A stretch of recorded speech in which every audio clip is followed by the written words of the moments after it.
आपकी संख्या देखकर हमें बहुत मन आनंदित हो रहा है। आप चित्रपुर थिएटर में गए हो कभी? टिकट लेते हो? अगर 3 बजे का शो है तो कितने बजे पहुंच जाते हो? हाँ जी, 2:30 बजे, क्योंकि पैसे दिए हैं और वहां पे हमारा कुछ छूट न जाए, है ना? फिल्म का भाग में छूट न जाए। लेकिन हमारा समय कितने बजे का यहाँ का? 8:15। यहाँ पैसे नहीं लगे, फ्री में चल रहा है। तो चलो कभी भी जाना है चले जाएंगे, बैठ जाएंगे। सुनना तो है, सुन के अंदर डालना तो है नहीं, निकालना ही है बाहर। लेकिन हम साधु ये सोचते हैं कि समाज का भोजन कर रहे हैं तो समाज को हम कुछ दें, और हमारे पास देने लायक क्या है? ज्ञान और आशीर्वाद, इसके सिवा तो है नहीं। हम यही दे सकते हैं आपको, इसके अलावा कुछ भी नहीं दे सकते। लेकिन फिर भी पता है हमें फ्री मिल रहा है तो ले लो, कभी भी कुछ भी लेना है, फ्री वाली चीज तो हमेशा। लेकिन संसार में फ्री वाली चीज के लिए हमेशा दौड़ रहे हैं। कहीं हमें दिवाली पे सेल लगता मिलता है, एक पे एक फ्री। कहां दौड़ रहे, वहां पे दौड़ रहे। लेकिन यहाँ पे हमारे गुरु महाराज 36 दिन, कितने दिन भैया, 36 दिन हो गए, 36 दिन हो गए, 36 दिन से यहाँ पे आए, रोज जिनवाणी सुन रहे, बस यही बढ़ोतरी आपको।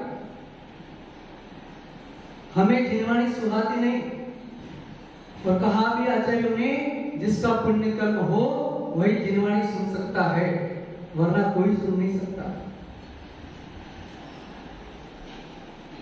एक कथा सुनाते, एक बात उससे आपको बता रहे। एक सेठ जी थे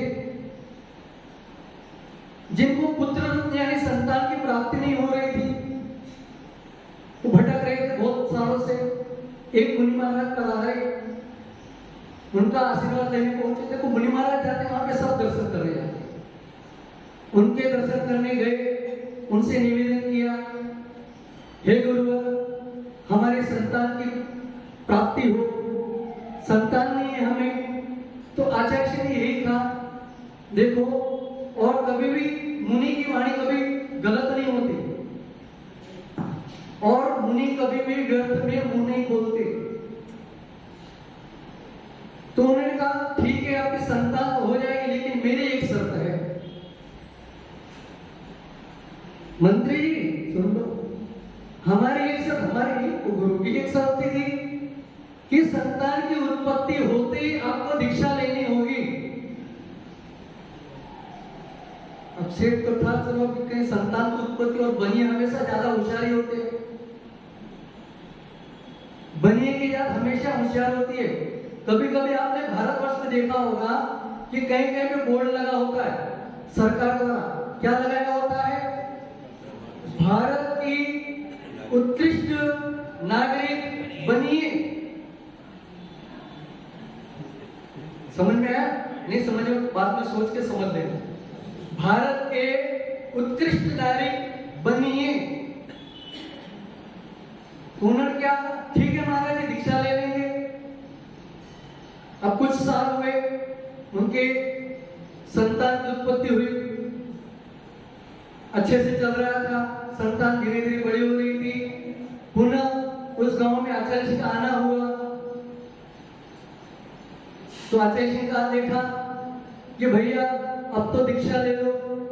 देखो ये रागी जीव क्या नहीं करता, महाराज की दीक्षा तो ले लो, क्या करो, बालक छोटा है, थोड़ा बड़ा हो जाने दो, बड़ा हो जाएगा तो दीक्षा ले लूंगा। ठीक है चलो, आपकी इच्छा। जैसे आचार्य जी रोज उपदेश देते आपको, भैया संयम पालन कर लो, दीक्षा ले लो। लेकिन कितने हम तो चिकने गड़े हैं, कहां तक ठहर रहे, नहीं ठहर पा रहे। और जो हमारे पास होता है वही हम देंगे। एक सोने चांदी की दुकान वाले के पास आप बोलो कि भैया मुझे 2 किलो शक्कर दे दो, तो देगा क्या? देगा? तो जिसके पास जो होता है वही देता है। और हमारी दुकान में यही बिकता है, क्या? संयम धारण कर लो, मुनि बन जाओ, हरि का माता बन जाओ, हमारी दुकान में यही बिकता है। अब लेना हो तो ले सकते हो, नहीं लेना तो आपकी इच्छा। दिन पे दिन गुजरते गए, बालक बड़ा हो गया, पढ़ने लिखने लग गया। फिर पुनः आचार्य जी आए, उन्होंने कहा भैया अब तो बालक बड़ा हो गया, दीक्षा ले लो। महाराज जी कुछ समय और दे दो, बालक बड़ा हो गया, इसकी शादी कर ले, पुत्र वधू आ जाए, फिर हम दीक्षा ले लेंगे। ठीक है। अब महान देखो संत की महानता, कितनी बड़ी समता भाव की। आप जो बात बोलोगे उन्हें मान्य है, लेकिन हम जो बोलते हैं आपको मान्य नहीं है। यानी हमेशा समता में रहते हैं। दिन पे दिन गुजरते गए, अपराधियों की दशा देखो। बहुत से ऐसे जीव हैं, जैसे अभी डूंगरपुर में आए हैं, कम से कम 36 दिन हो गए, तो बार बार ये कभी भी कोई भी मिलता है तो हम बोलते भैया इस मार्ग पे बढ़ो, बहुत अच्छा मार्ग है। लेकिन वो बोलते महाराज जी आप सबको ले जाओगे तो डूंगरपुर में रहेगा कौन? तो हमने उन्हें कहा भैया हमारा काम तो यही, हमारा दुकान में यही बिकता है, अब सोचो कभी मन में, अगर हमारे एक बार के उपदेश सुनने से अगर आप मुनि बन जाते हो, तो इस भारतवर्ष में कितने साधु हैं, कितने पीछे हैं? 1700 से लगभग आसपास में। तो कम से कम 500 मुनियों के रोज प्रवचन होते हैं। 500 मुनि त्यागी व्रती आपको उपदेश देते हैं, भैया मुनि बन जाओ, श्रावक धर्म पर अपना लो, संयमी बन जाओ। तो अगर हम रोज इनकी बात माने तो भारत में कितनी संख्या हो जाएगी महाव्रतियों की? दिन में अगर एक मुनिराज भी बढ़ जाए तो साल में कितने बढ़ जाएंगे? लेकिन हुआ कभी ऐसा? संख्या कब से उतनी की उतनी है। हम चाहते ही नहीं कि हमारा कल्याण हो। फिर मुनिराज आए, बालक की शादी हो गई, वही बस उसका राग अपना, महाराज जी कुछ बात शादी तो हो गई है, ठीक है, पोते पोती का मुंह देख ले, ठीक है, देख लो। देखो रागी की जीवन, रागी चाहते हुए भी बाहर नहीं निकल पा रहा है। बस उस राग में इतना उलझा हुआ है, इतना उलझा हुआ है, उससे निकलने की इच्छा हमारी नहीं हो रही है। राग से निकलोगे, राग से और मोह को छोड़ोगे, तब तो इस संयम के मार्ग पे आगे बढ़ोगे। मोह तो छूट नहीं रहा।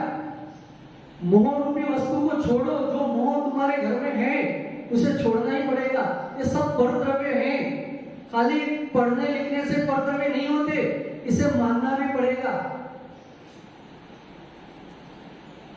हम भी आप में से निकलकर आए हुए हैं, हम कोई दूसरे गैर नहीं है।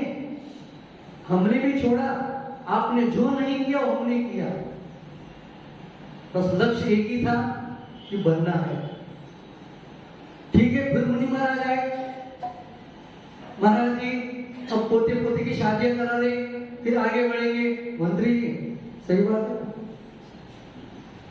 देखो इस मार्ग पे आओगे तो श्री और श्रीमती को छोड़ना पड़ेगा। मंत्री जी, अध्यक्ष साहब, श्री आपसे छूटेगी नहीं, श्री आपसे छूटेगी नहीं। गणेश जी, श्री आपसे छूटेगी नहीं, श्रीमती आपको छोड़ेगी नहीं। अब बताओ क्या करोगे? है कि नहीं? श्री छूटने वाली नहीं है और श्रीमती छोड़ने वाली नहीं है, लेकिन छोड़ना तो पड़ेगा ही। अब ऐसे ऐसे फिर मुनि महाराज आए और वो श्री जी वृद्ध हो गए, वृद्ध हो गए तो मर गए। मरने के बाद जहां पे धन गड़ा हुआ था वहां क्या बने? सांप बनकर बैठ गए।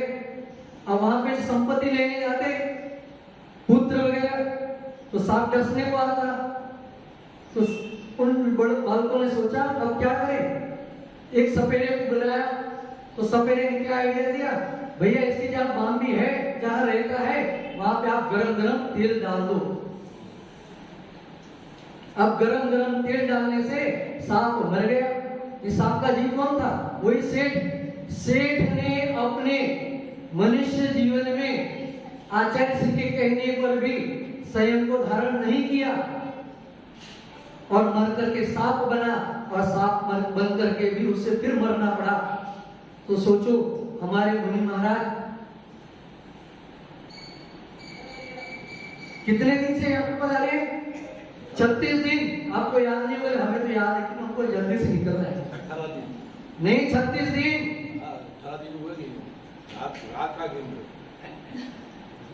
आप मंत्री की बात में मुझे बोलना। 36 दिन।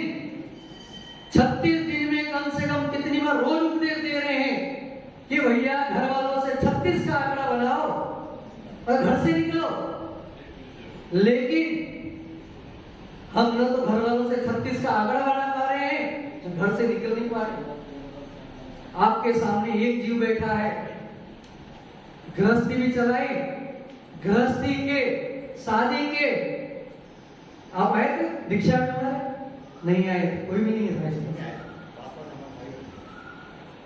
तो जिस दिन शादी का 36वां साल था, उसी दिन हमने घर वालों से 36 का आंकड़ा बनाया और घर से निकल गए, शरीर के मार्ग पे 63 का आंकड़े में आ गए। इसलिए आपको भी इस मार्ग पे बढ़ना है और 36 का आंकड़ा यानी द्वेष से नहीं, यानी उनसे मोह राग को तजते हुए इस मार्ग पे आगे बढ़ना है। समय हो चुका है, बोलना तो बहुत कुछ चाहता हूँ लेकिन समय के कारण बोल नहीं पा रहा हूँ। आचार्य जी को मैंने सुनना है। ओम नमः सिद्धेभ्य।